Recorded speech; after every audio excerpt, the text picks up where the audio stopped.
ada lagi reshuffle Pak di ujung? Mungkin. Presiden Jokowi langsung memberikan tanggapan atas hasil survei yang menginginkan adanya reshuffle atau pergantian jajaran menteri di kabinetnya. Jokowi pun secara singkat menjawab pertanyaan dari awak media usai meresmikan Bendungan Ciawi hari ini.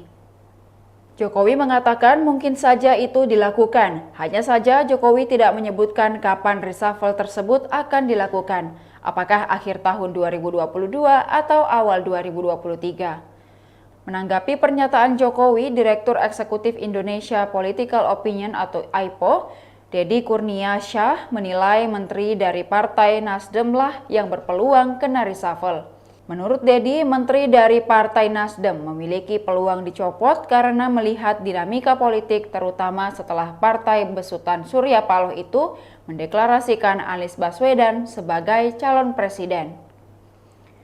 Deddy menganggap secara politik menteri dari Partai Nasdem berpeluang dicopot, namun di sisi lain sebetulnya banyak yang layak diganti. Seperti Menteri Pertanian atau Mentan Syahrul Yassin Limpo, Menteri Lingkungan Hidup dan Kehutanan Siti Nurbaya Bakar, Menpora Zainuddin Amali, dan Menteri Ketenagakerjaan Ida Fauziah.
Demikian Tribun Hot News kali ini, saksikan berita lainnya hanya di kanal YouTube dan Facebook Tribun Timur.